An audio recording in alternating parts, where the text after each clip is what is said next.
Essendon to make the announcement tomorrow. Mark McVeigh set to become the next senior coach. So can we all move on from James Hird now, or will that sort of spectre of him be forever there? It's been pretty venomous if you read online and everything like that, the disappointment that people feel because they wanted James Hird. So I don't think they'll move on straight away, but I hope they do just let Mark have his shot at it and give him the best opportunity to support. They don't have to support, but Mark's been working away for probably 15 years to get to this position. So it's a dream come true for Mark to coach the team that he loves as well, and just hopefully he makes a good fist of it. As a club, great, is this the right decision? Well, they went through, it's gone on for a long time, 100 days or so. So... what's your view there? I think, Mark and I are very close, and I've just talked about to Mark about his passions and his want for this for a long time, and he coached the Giants for a period when Leon Cameron got let go, and then he's been under John Longmire, he's been to grand finals, and now he's under Dean Cox. So, I'm really pleased for Mark, and, you hope that he can be the coach that finally brings success. But what's your message then to Essendon fans who refuse to get on board and, as you say, are flooding online forums with basically saying they don't want to support the club unless it's James? Well, I haven't really got a message for them other than that I'm going to back Mark 100%, and I hope they can too. That's all I'd probably say. Is it, you're smiling when you say this to me? Because I just know that's not going to satisfy people. But I look at Stephen King and what he's done, and you just hope, when Alistair Clarkson, I used this term today, when Alistair Clarkson got appointed to Hawthorn, they were shattered because they wanted Hawthorn greats. And they went with Clarkson, and Clarkson, it takes years, and with Chris Fagan, it's going to take a long time. So whoever got this job was going to be up against it for years because that's how low the club is. So it's a tough job to take on. But it's not often sometimes the guys who have been there before who have success. It's the guys who are coaching for the first time. So who knows how good Mark McVeigh is going to be. So look forward to seeing how he progresses. Will this bring sponsors and fans back to the club?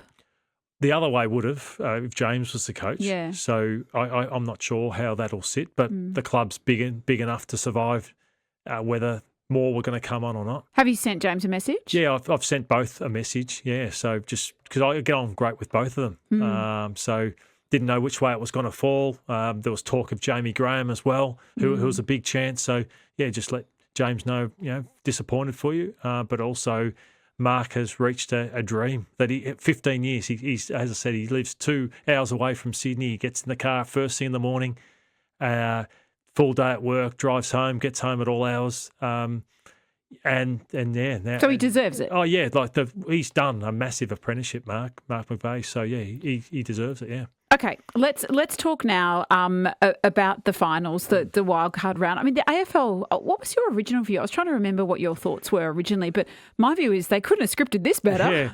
Yeah. Unless it was Carlton Collingwood. I'd probably do it with a lens from a media lens where others will just say you shouldn't be having 10 teams make it when there's only 18 teams in the comp.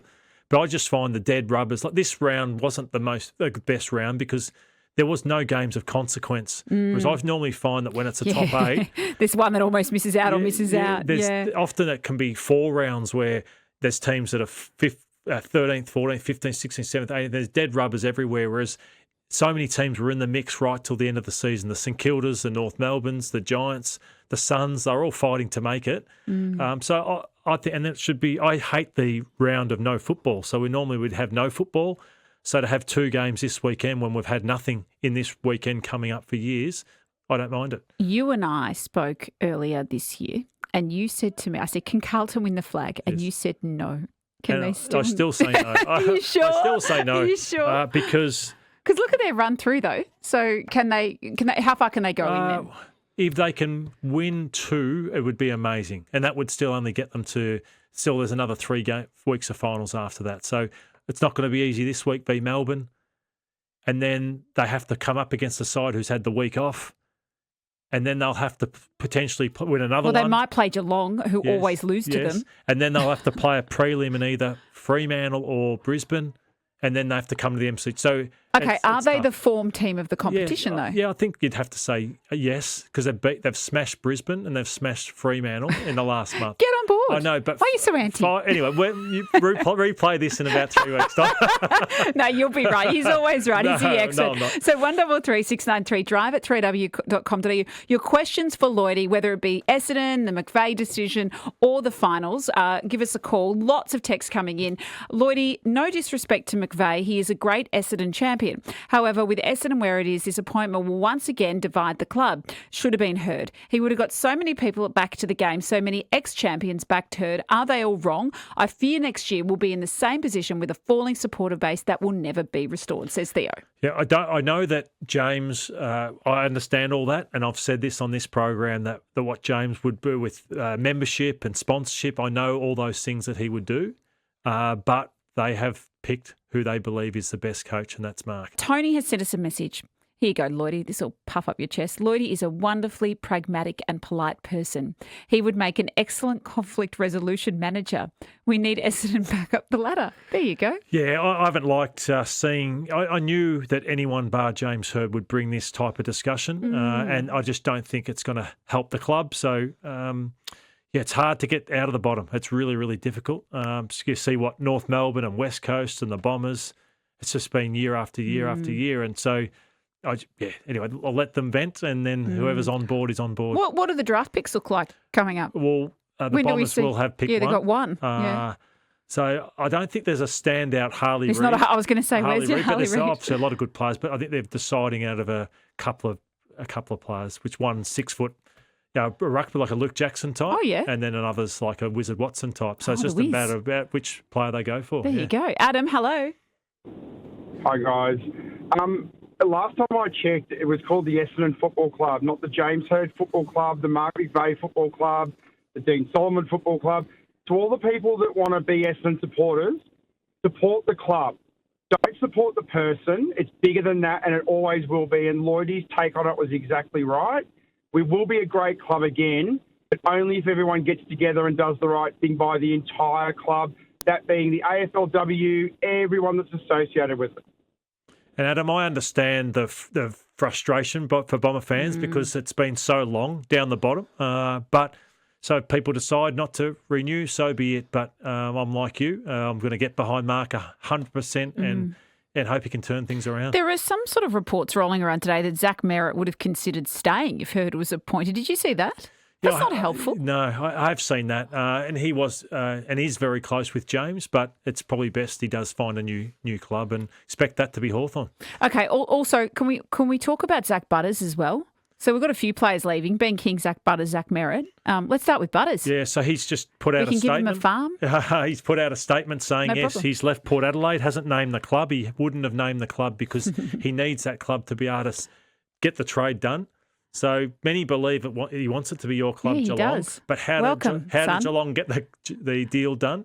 Who cares? We've got ways. Maybe cotton on and all that. Is that what you're saying? Joking. Brown paper bags. No. We are an upstanding club both on and off the field most of the time. So the three left are Geelong, Western Bulldogs and Richmond. He's not going to Richmond. No, so think it'd be down to Geelong or the Western Bulldogs, I agree. All right. And so Merritt, is he going to Hawthorn? Hawthorn, yes. Yeah. King, Hawthorn. And then Toby, yes, and then Toby Green. Does he want to come to Geelong too? I think so, Toby Green, yes. Where are we getting all this money? I know, and you wonder who you'll let go potentially. Who are we letting go? You might have, I don't know, to try and get Butters in, you might have to let someone of note go.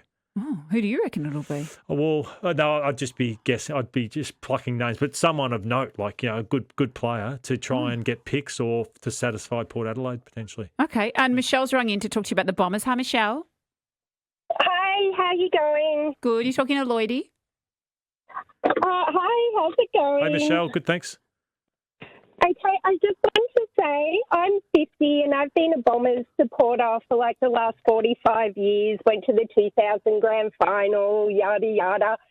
I'm actually really excited it's Mark McVeigh. Why is that, Michelle? I just think he'll bring a breath of fresh air and look, I don't think James Heard's got the strength for it. He's a strong man. I love James Heard, but I just don't think he's the right person for it at all. Yeah. Yeah, Michelle, I think James certainly was up for it, and he said bitterly disappointed. But as I said, I just love what Mark's done to get to this point, and I'm glad that you're going to support him. Good on you, Michelle. Hey, let's go through just the wildcard matchups. It's so great we don't have the bye and we've actually got football. I think that's fantastic. So the Dogs, we almost got the Carlton-Collingwood match, but then we didn't. The Dogs and the Pies. There's so many injuries. So I don't never like sitting on the fence, but I want to see, is Norton fit? Is Tim English fit? And then Collingwood have got like about 4 or 5 guys who have been out and injured. We won't see Pendlebury's out. Pendlebury. Maynard's not right either, but Lipinski didn't play. They've got a few doubts as well. But if teams are both fully fit, I just like maybe Collingwood a little bit more. And I think the big game, big setting, as well. Step up the crowd. And then the other one. This is amazing. Is it? And Melbourne have the injury. Yes. Who's out? Van Rooyen. Ryan's suspended. Jefferson has a sore knee. Turner hurt himself, who's their fullback. So they've got a few doubts as well. So I think the momentum of Carlton, I'll be tipping Carlton in that one against Melbourne. Okay, so Carlton Collingwood go through. That's so far early in the week before I see the team selected. You don't like to go too early, do you? No, not on a Monday, no. Well, I'll talk to you next Monday. We can circle back. Okay, thanks.